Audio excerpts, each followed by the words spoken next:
The movie begins with the bombing of one of the world's top computer programmers. He was just one name on a long list of targets. At the FBI headquarters, a massive cyber attack hits the system, causing every computer to shut down before suddenly coming back online. The building's director immediately orders all computer experts to investigate the breach. Meanwhile, John is checking on his daughter, Lucy. She is frustrated with his overprotective behavior because he constantly has people watching her and limits her freedom. Shortly afterward, John receives a call from his supervisor, who instructs him to bring in a brilliant hacker named Matthew to help investigate the security breach at FBI headquarters. Matthew is sitting at his computer, unaware that someone has rigged his system with a bomb designed to explode the moment he presses the delete key. Just as he's about to hit it, someone knocks on the door. John introduces himself as a New York City police officer and asks for Matthew. Matthew denies his identity and requests proof, so John shows him his police badge and his gun.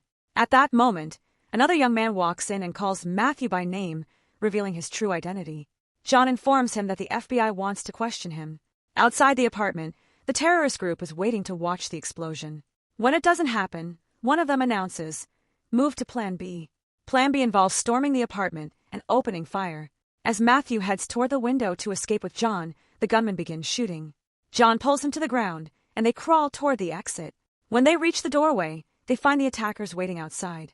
To create a distraction, John throws a fire extinguisher and shoots it twice, causing it to explode. Forced back into the apartment, John knocks a refrigerator in front of the door to slow the attackers and manages to take one of them down while fighting alone under a hail of bullets. During the chaos, a small statue accidentally falls onto the delete key, triggering the bomb and killing one of the gunmen. John and Matthew escape through the back stairwell and race toward their car. One attacker smashes the window and grabs onto John, but John speeds away and slams him into a large metal container, knocking him to the ground. The two men escape safely, marking the first failed assassination attempt by the organization. Thomas, the leader of the terrorist group, is furious. "I sent 5 men, and they couldn't eliminate a single target," he shouts. Matthew is terrified and shaking, while John tries to calm him down. Matthew asks John why the attackers wanted to kill him. John replies that they were actually after Matthew. Confused, Matthew asks why anyone would want him dead. John tells him that only Matthew can answer that question. At the same time, Thomas and his men begin searching for Matthew. They seize control of the nation's traffic control system, turning every traffic light green at once. Massive traffic accidents break out as cars crash into each other, bringing entire streets to a standstill while people watch in disbelief. John immediately realizes that the chaos is no accident. Since every traffic light has turned green simultaneously, he knows the attack was carefully planned. He and Matthew abandon the car and continue on foot. Meanwhile, Thomas orders one of his programmers to activate the emergency alarms in FBI headquarters and every major government building, forcing people to evacuate in panic. He and his team also manipulate the stock market, triggering financial chaos and spreading fear throughout the country. When John arrives, he asks to speak with Bowman, the FBI director, because he has been ordered to hand Matthew over to federal custody. At the same time, the authorities tell the public that a nationwide computer malfunction is responsible for the disruption in an attempt to prevent widespread panic. Thomas then hijacks the national broadcast and delivers a live message, threatening to shut down commerce, transportation, technology, and virtually every essential service in the country. He also begins embedding coded messages into public broadcasts made by U.S. officials. Matthew recognizes the coded phrase as fire sale, a well-known term in the cybersecurity world. He explains to John that a fire sale is a 3-stage cyber attack. The first phase targets transportation and technology, the second attacks financial markets and communications, and the third shuts down critical infrastructure such as water and electricity. He tells John that they are already in the second phase. John becomes convinced that he is the only person who truly understands what is happening and believes he can stop the attack himself. He tries to convince Bowman, but Bowman insists that Matthew must remain for questioning. Meanwhile, Thomas tracks Matthew's location through wireless signals. One of his female hackers infiltrates the radio frequency inside John's vehicle and begins giving them directions. Matthew recognizes her voice immediately, saying he has heard it before. John picks up the radio and deliberately gives her an incorrect identification code. She continues talking, confirming that she is not with the police. John demands to speak with her boss, and Thomas comes on the line. Thomas threatens John, claiming he knows everything about him. He offers to pay off all of John's debts if he simply shoots Matthew in the head. John refuses, saying, "That's an interesting offer, but it's not happening. I'll be coming for you soon." By then, Thomas's men have already tracked their location. A helicopter appears overhead and opens fire on their vehicle. The driver is killed instantly, forcing John to take the wheel while the helicopter continues the chase. John speeds through narrow streets where the helicopter struggles to maneuver. As it closes in, he crashes into a large water main, sending a massive burst of water into the air that strikes the helicopter and knocks out its sniper. The chase continues into a tunnel. Thomas orders his men to block both entrances, trapping John and Matthew inside. When John sees traffic rushing toward him, he reverses at full speed. Thomas then shuts off all the lights in the tunnel, plunging it into complete darkness. Cars begin colliding everywhere, creating a deadly chain reaction. Despite the chaos, John manages to keep Matthew alive. Thomas orders his men to make sure no one leaves the tunnel alive. Thinking quickly, John accelerates straight toward the helicopter, jumps out of the moving car at the last second, and sends the vehicle crashing into a support pillar. The impact launches the car into the helicopter, destroying both in a massive explosion. Only one of Thomas's men survives to report back. He tells Thomas that John and Matthew are dead. Satisfied, Thomas replies, "Excellent. Begin Phase 3. His team then transmits the access codes needed to seize control of the country's critical infrastructure. After killing the security personnel, they gain access to the central computer controlling the system. The nation descends into crisis as government agencies become overwhelmed by frightened citizens demanding answers. Meanwhile, John takes Matthew to a police station, but it is packed with terrified people in complete chaos. Unable to reach anyone in charge, John leaves the station and calls Bowman, informing him that the terrorists have already tried to assassinate Matthew. At that moment, Thomas appeared on every television network with a chilling message that read, "This is only the beginning." Moments later, footage of the White House exploding appeared on the screen. John and Bowman immediately rushed to verify whether the attack was real, only to discover that the video was fake. As they were talking, all communication networks suddenly went down. Matthew told John that the signal would not be coming back anytime soon. John replied, "You have to help me. He's tearing the entire country apart. Tell me anything that can help us find him before it's too late." Matthew managed to restore a temporary phone connection and trace the source of the power supply feeding Thomas's operation. He explained that if they could reach that facility, they would have a chance to stop the attack. Meanwhile, another team working for Thomas stormed the Virginia Power Systems facility and seized control of the building.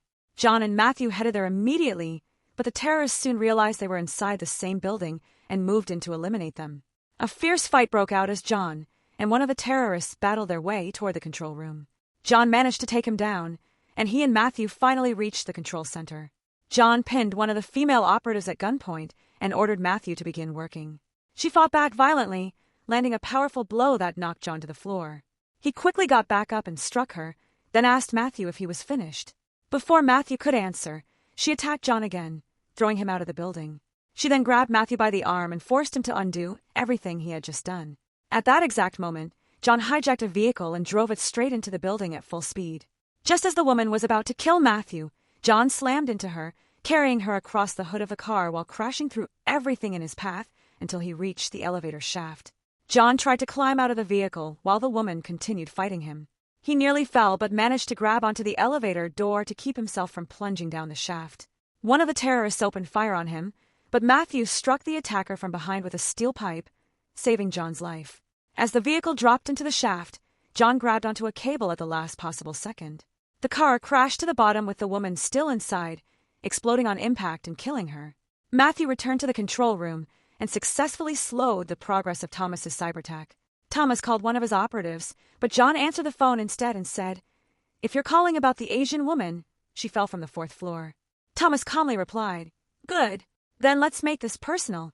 He immediately ordered his men to flood the building with gas. Meanwhile, Matthew had established a live video call between John and Thomas. John told him to capture a screenshot of Thomas and send it to Bowman. The moment Bowman saw the image, he recognized Thomas. John asked if he knew him, and Bowman replied, "Yes, he worked with me on the national security system. He was the one who warned management that the system was vulnerable, but no one listened." Matthew urged John to leave the building immediately. They escaped just before a massive explosion and took cover inside the cargo compartment of a truck. When they emerged, they discovered that Thomas had shut off power across the entire country. Matthew told John they needed to find Freddie because he was the only person capable of helping them. They boarded a helicopter, and during the flight John asked how they would find Freddie's house. Matthew answered, It'll be the only house that still has electricity. They eventually reached Freddy's home. Freddy clearly disliked John because he had never trusted law enforcement. John asked him what he knew about Thomas, and Freddy explained that Thomas had been the first to expose the security system's weaknesses, but instead of fixing the problems, his employers fired him. At the same time, Thomas discovered that Freddy was trying to hack into his network. Elsewhere, Lucy was trapped inside an elevator. Thomas restored power to it just long enough to photograph her and send the image to John, using his daughter as leverage. John was horrified, while Freddy successfully tracked down Thomas's location. John rushed to his car. When Matthew asked what he planned to do, John answered, "I'm going to kill him and save my daughter." Matthew insisted on coming with him. Meanwhile, Thomas captured Lucy, tied her to a chair, kept only his best programmers alive, and executed all the others. Shortly afterward, John and Matthew arrived at Thomas's compound. Thomas detected the intrusion and immediately sent his men to eliminate them. Matthew activated the facility's alarm system and informed Bowman that the site housed the central database for every financial transaction in the United States. Since Thomas had designed the system himself, he could potentially control the country's entire financial network. One of Thomas's men confronted Matthew and ordered him to step away from the computer, but John overpowered the attacker. During the struggle, Matthew fell from an upper level but managed to reach the main control room, where he prepared to reprogram the system before another terrorist entered. At the same time, Thomas tried to justify everything he had done. John looked at him and said, "You're nothing but a thief trying to steal billions of dollars." Thomas's men then brought Matthew before him while Thomas worked to remove the virus Matthew had planted in the system. Meanwhile, Mike, Thomas's strongest and most skilled fighter, engaged John in a brutal hand-to-hand fight. Despite Mike's speed and experience, John eventually defeated him. Thomas's men loaded Lucy and Matthew into a truck, followed closely by the mobile command vehicle. When John spotted them, he jumped onto the truck. At the same time, Bowman was flying toward their location. John fought his way to the driver and killed him. Thomas handed the control device to Matthew and ordered him to disable the virus. Matthew refused, saying, "If I stop it, you'll kill me anyway." Thomas beat him, trying to force him into compliance. While inside the truck, John called Freddy and told him to hack into the FBI's communication system immediately so he could reach Bowman. Freddy succeeded, allowing John to tell Bowman the exact route the terrorists were taking and that Thomas, Lucy, and Matthew were all traveling together in the same vehicle. However, Thomas also hacked into the controls of a military fighter jet. He transmitted the description of John's truck to the pilot, convincing him it belonged to the terrorists and ordering him to destroy it immediately. The pilot opened fire on John's truck. John desperately shouted over the radio, "You're shooting at the wrong vehicle." But the pilot continued the attack, destroying most of the truck. The vehicle nearly plunged off the edge of a bridge while the fighter jet flew beneath it. John almost fell but managed to cling to the truck's door. At that moment, a large metal container dropped into the fighter jet's engine, causing the pilot to lose control. John landed on top of the aircraft, then leaped onto a broken section of the bridge at the very last second as the fighter jet crashed and exploded. Thomas reached another location and shot Matthew in the leg. He threatened to kill Lucy unless Matthew stopped the cyber attack. Left with no choice, Matthew agreed. Thomas had already prepared an aircraft for his escape and ordered his men to load all of the equipment on board. Before they could take off, John stormed the area, opened fire, and killed several of them. Thomas held Lucy hostage while John tried to reassure her, telling her not to be afraid. Suddenly, the last surviving member of Thomas's team shot John, knocking him to the ground. Lucy fought back by shooting the man who was holding her captive. Thomas then grabbed John and pressed the barrel of his gun into the bullet wound in John's shoulder, torturing him. But John grabbed Thomas's arm and deliberately pulled the trigger while the gun was aimed through his own shoulder. Since Thomas was standing directly behind him, the bullet passed through John's shoulder, struck Thomas in the heart, and killed him instantly. At the same time, Matthew shot and killed the man holding Lucy just before he could fire at John. Once the battle was over, federal agents arrived at the scene, and the wounded were treated inside ambulances. John later checked on Matthew and thanked him for saving Lucy's life. And with that, the movie comes to an end.